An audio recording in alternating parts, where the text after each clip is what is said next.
Ayah, bunda, Bilal memang tak sempurna, tapi jiwanya terlahir istimewa.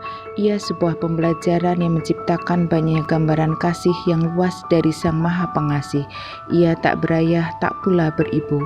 Di pundak kitalah sebuah tanggung jawab harus diemban, seperti yang termaktub dalam Al-Quran.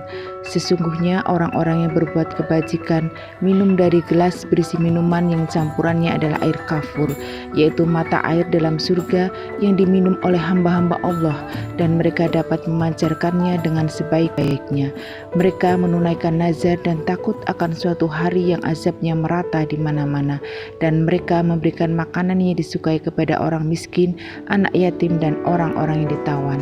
Rasulullah Shallallahu Alaihi Wasallam bersabda, orang yang memelihara anak yatim di kalangan umat muslim, memberikannya makan dan minum, pasti Allah akan masukkan ke dalam surga, kecuali ia melakukan dosa yang tidak bisa diampuni. Semoga kasih sayang ayah dan bunda untuk Bilal yang mampu mengembangkan kesolehannya agar senantiasa terpancar, bisa membawa ayah dan bunda pada harumnya jannah. Amin ya mujabas silin.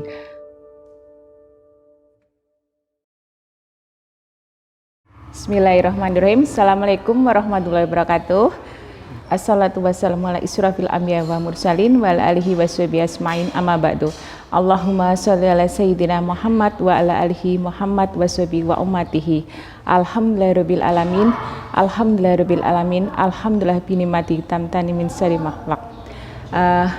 Sahabat filah sekalian, untuk khususnya untuk musinin, orang-orang baik dan donatur sekalian, kali ini Akhwat bergerak berkenan untuk bersilaturahmi di Pondok Pesantren Soleh Solehah. Alhamdulillah untuk hari ini kita ada tamu yang Masya Allah luar biasa di sini. Ada Mas Mansur dan juga adik Bilal di sini. Insya Allah kita Akhwat bergerak akan memberikan program tiket surga untuk proyek akhirat, khususnya untuk orang tua asuh anak yatim dan piatu. Mungkin di sini untuk Mas Mansur selaku koordinator dari Pondok Pesantren Soleh Solehah bisa berbagi dengan kita, khususnya untuk para muhsinin dan para donatur sekalian. Sama-sama kita akan bersinergi untuk menjadi orang tua asuh bagi adik kita, anak kita Bilal. Yang qadarullah di sini Ananda Bilal adalah anak yatim piatu yang sudah ditinggalkan orang tuanya, dan sekarang pada saat ini dia hidup sebatang kara, tinggal di Pondok Pesantren Soleh Solehah. Monggo Mas Mansur bisa kita sharing untuk menceritakan tentang awal mulanya Bilal bisa sampai ke Pondok Pesantren di sini. Assalamualaikum warahmatullahi wabarakatuh. Waalaikumsalam warahmatullahi wabarakatuh. Bismillah, alhamdulillah, Allahumma sholli ala rasulillah. Baiklah, bahwa ini namanya Bilal, nama panggilannya ini Bilal ya, yatim piatu, tapi nama aslinya itu Ridho Yanuar Pradipta. Kelahiran 2 Januari tahun 2010. Berarti umurnya berapa tahun? 10 tahun ya, 10 tahun Bilal, 10 tahun.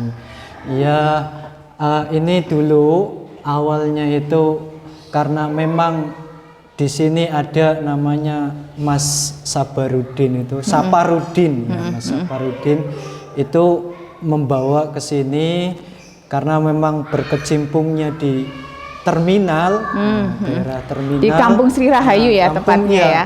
Itu di situ. Kalau aslinya Bilal ini Cilacap.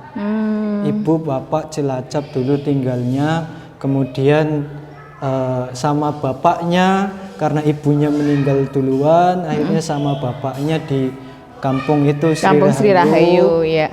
Ya, dan ternyata kelas berapa ini? Berarti umur berapa?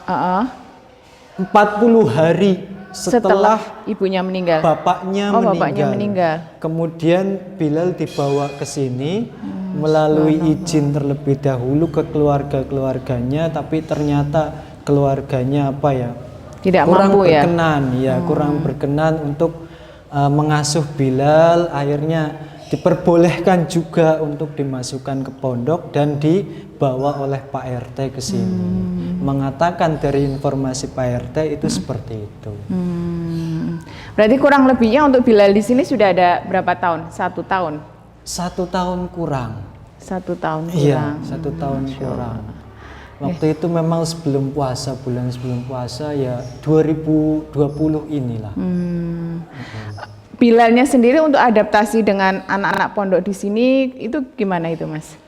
Ya, memang anaknya ini aktif ya, kemudian percaya diri, akhirnya ya mudah sekali untuk bergaul. Alhamdulillah ya. Adaptasi bisa. Nah, untuk Bilal waktu dititipkan dari siapa Pak Sabar ini, dia kondisi di sini sudah pernah sekolah atau belum?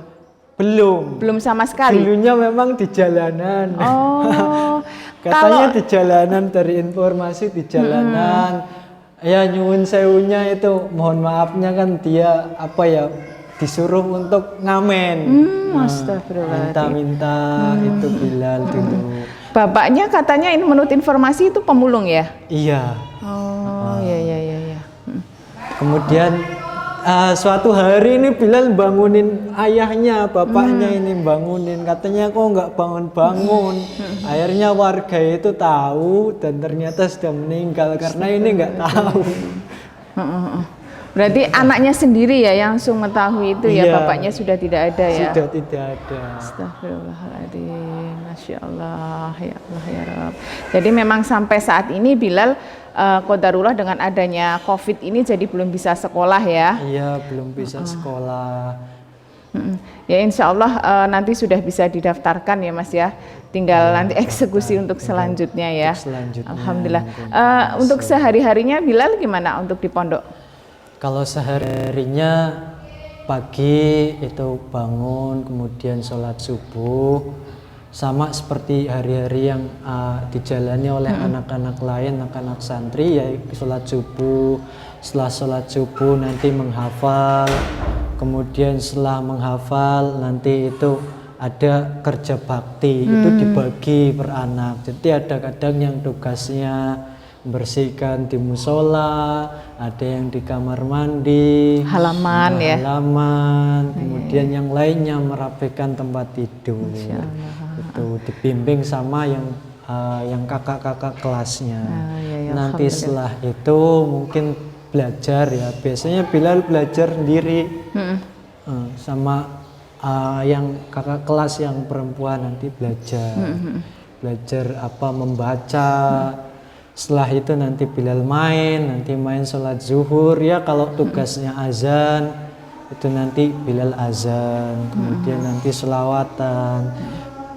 Nah nanti setelah sholat zuhur istirahatnya makan dulu, nanti istirahat, nanti asar mulai kegiatan lagi. Yang piket, nah kalau asar yang piket yang mendapatkan jadwal piket. Nanti piket. Kemudian nanti maghrib itu ngaji ikro, Bilal ngaji ikro sama kakak kelas, kadang juga sama saya, nggak mesti sih kadang. Yang penting memang sudah ada pengajarnya masing-masing ya. Pengajarnya masing-masing. Nanti sholat maghrib sudah, terus ngaji, kemudian sholat isya. Setelah sholat isya nanti mengaji ya. Kadang kalau yang kecil-kecil untuk sekarang itu praktek sholat, praktek wudhu, intinya yang sehari-hari. Sehari-hari nanti praktek sholat, setelah itu nanti sampai jam 9 nanti belajar sendiri sama teman-temannya, kumpul belajar. Nanti setelah itu istirahat jam 10 tidur, dan besoknya seperti itu. Seperti itu rutinitas ya, sudah ada terjadwal ya. Nah kalau Nyenengan selaku pengasuh dan juga pengurus di pondok ini, ketika Bilal masuk ke sini, selain untuk adaptasinya, apakah anak ini merasa ada kendala untuk adaptasi dengan teman-temannya, dengan segala rutinitas yang ada di pondok? Itu gimana? Kalau kendalanya memang kalau Bilal sendiri kan kadang sering sama teman-temannya karena nyuwun sewunya, mohon maafnya Iya, ini kalau bicara kondisinya memang tidak memang sempurna ya. tidak sempurna seperti yang lainnya. Dan dulu memang awal pertama kali dibawa ke sini itu baru selesai operasi katanya. Operasi. Mohon maaf, ini waktu Bilal operasi itu memang sudah ada yang membiayai dari pihak Kampung Sri Rahayu atau gimana? Ada apa kronologis ceritanya dari pihak yang menyerahkan? Kalau itu saya kurang tahu informasinya. Ya katanya cuman bilang itu apa baru saja dioperasi, jadi agak suaranya agak dulu. Jadi memang Bilal itu dioperasi sudah kondisi besar ya, sudah anaknya sudah besar ya. Ya Allah. Karena ya nggak tahu ini, kalau tahu ceritanya dari anaknya sendiri mungkin lebih lebih paham, lebih mengesankan kalau memang tahu dari cerita. Anaknya sering cerita nggak selama ini, kalau mungkin sama umi pondoknya atau mungkin dengan siapa itu, adakah yang dia merasa dekat dan nyaman gitu selaku pengganti orang tuanya mungkin? Tapi senang saja, yang saya saluti itu dia enjoy aja ya dengan saja. segala ini, Masya Allah. Enjoy, kemudian ya main seperti biasa. Nanti kalau jam 5 Bilal mandi manut ya. Mau ya seneng itu, salutnya itu seneng. Dan kalau diejek sama teman-temannya apa seperti apa, nggak pernah marah. Masya Allah. Nggak pernah marah ini. Nggak pernah marah. Paling nanti kalau sudah dia lebih cenderung ngalah ya. Mengalah. Masya Allah. Mengalah ini Bilal. Masya Allah. Ya. Tuh kan main ya seneng biasa. Tapi ya memang kalau minta apa nanti bilang gitu. Ada yang kurang nanti bilang. Jadi memang kalau mandiri. di pondok ini untuk jumlah anak yatim piatunya sudah berapa? Khususnya kalau untuk Bilal kan memang yang sudah yatim dan piatu ya, dia benar-benar katakanlah sebatang kara ya. Mungkin kalau yang lainnya ada berapa? Yang lainnya yang yatim itu ada sekitar 15-an dan selainnya itu duafa. Untuk total semuanya? Total semuanya 35. Tapi yang sekarang karena kendala corona ini yang jauh-jauh belum datang ke sini. Baru sebagian 27, yang selebihnya masih belum wujud. Masya Allah. Ya banyak sekali ya. Ya mungkin ada lagi yang disampaikan dari Mas Mansur. Kalau yang ingin saya sampaikan ya bisa belajar dari Bilal ini luar biasa lah. Ya ini mandiri dan juga ya selalu semangat. Seakan-akan itu siapapun itu adalah keluarganya. Kalau Bilal itu siapapun yang membantu, yang senang dengannya ini ya keluarganya bagi Bilal. Senang sudah mandiri. Ini bisa kita ambil ibrohnya ya Mas ya, khususnya untuk saya secara pribadi, bahwasanya Bilal di sini tidak pernah menjadikan kehidupannya itu sebagai suatu beban. Sahabat sekalian, musinin dan donatur semua, kami di sini selaku Akhwat Bergerak mengajak musinin dan donatur sekalian untuk sama-sama bersinergi untuk membantu Bilal ke depan ke sini, menjadikan dia sebagai sebaik-baiknya anak yang soleh, generasi penerus bangsa yang kelak akan menegakkan syariat Islam. Kami berkenan mengajak musinin sekalian untuk bersinergi, mengambil proyek akhirat kita kali ini untuk menjadi orang tua asuh bagi Bilal. Insya Allah dengan sinergi ini semoga Allah menjadi ridho dan melimpahkan amal pahala yang lebih berlimpah untuk musinin sekalian. Alhamdulillah waktu Ramadan ini ya kita sudah sama-sama bersinergi untuk mewujudkan sedikit kebahagiaan yang bisa dirasakan Bilal dan juga adik-adik kita yang lainnya itu pada waktu Ramadan kita ajak jalan-jalan ya Mas ya. Mungkin waktu itu. pertama kali. Iya, dan itu terkesan sekali untuk Bilal ya, Masya Allah. Ya. Monggo untuk muslimin sekalian, donatur sekalian, kami pintu hati semuanya. Semoga Allah yang menggerakkan dan membukakan hati kita sama-sama bisa bersinergi untuk mewujudkan mimpi dan harapan Bilal ke depan, mewujudkan masa depan Bilal untuk menjadi yang lebih baik. Terima kasih, jazakumullah khair atas perhatiannya, dan semoga sinergi ini ikhtiar kita sama-sama mendapatkan ridho dan Allah Subhanahu wa taala. Amin. Assalamualaikum warahmatullahi wabarakatuh.